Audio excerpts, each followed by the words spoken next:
Numbers 21.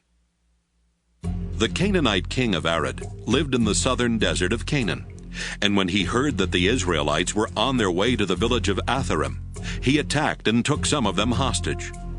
The Israelites prayed, "Our Lord, if you will help us defeat these Canaanites, we'll completely destroy their towns and everything in them to show that they belong to you."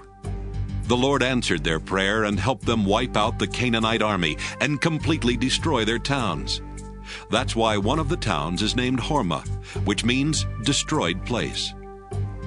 The Israelites had to go around the territory of Edom, so when they left Mount Hor, they headed south toward the Red Sea. But along the way, the people became so impatient that they complained against God and said to Moses, "Did you bring us out of Egypt just to let us die in the desert? There's no water out here, and we can't stand this awful food." Then the Lord sent poisonous snakes that bit and killed many of them. Some of the people went to Moses and admitted, "It was wrong of us to insult you and the Lord. Now please ask him to make these snakes go away." Moses prayed, and the Lord answered, "Make a snake out of bronze and place it on top of a pole. Anyone who gets bitten can look at the snake and won't die." Moses obeyed the Lord, and all of those who looked at the bronze snake lived, even though they had been bitten by the poisonous snakes. As the Israelites continued their journey to Canaan, they camped at Oboth, then at Abarim in the desert east of Moab, and then in the Zered Gorge. After that, they crossed the Arnon River Gorge and camped in the Moabite desert bordering Amorite territory. The Arnon was the border between the Moabites and the Amorites. A song in the book of the Lord's battles mentions the town of Waheb with its creeks in the territory of Suphah. It also mentions the Arnon River with its valleys that lie alongside the Moabite border and extend to the town of Ar. From the Arnon, the Israelites went to the well near the town of Beer, where the Lord had said to Moses, "Call the people together, and I will give them water to drink." That's also the same well the Israelites sang about in this song. "Let's celebrate! The well has given us water.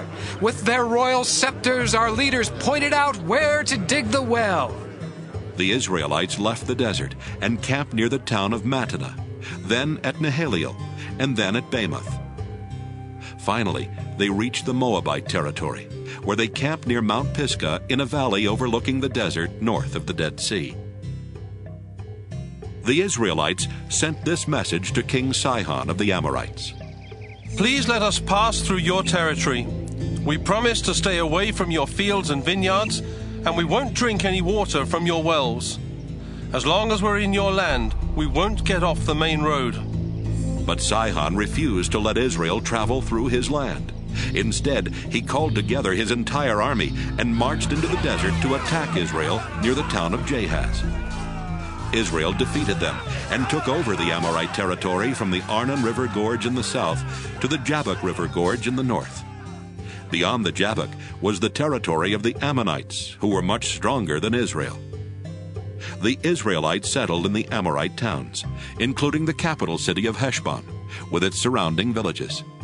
King Sihon had ruled from Heshbon after defeating the Moabites and taking over their land north of the Arnon River Gorge. That's why the Amorites had written this poem about Heshbon. "Come and rebuild Heshbon, King Sihon's capital city. His armies marched out like fiery flames, burning down the town of Ar and destroying the hills along the Arnon River. You Moabites are done for. Your god Chemosh deserted your people. They were captured, taken away by King Sihon the Amorite. We completely defeated Moab. The towns of Heshbon and Dibon, of Nophah and Medeba are ruined and gone." After the Israelites had settled in the Amorite territory, Moses sent some men to explore the town of Jazer. Later, the Israelites captured the villages surrounding it and forced out the Amorites who lived there. The Israelites headed toward the region of Bashan, where King Og ruled, and he led his entire army to Edrei to meet Israel in battle. The Lord said to Moses, Don't be afraid of Og. I will help you defeat him and his army, just as you did King Sihon, who ruled Heshbon. Og's territory will be yours." So the Israelites wiped out Og, his family, and his entire army. There were no survivors. Then Israel took over the land of Bashan.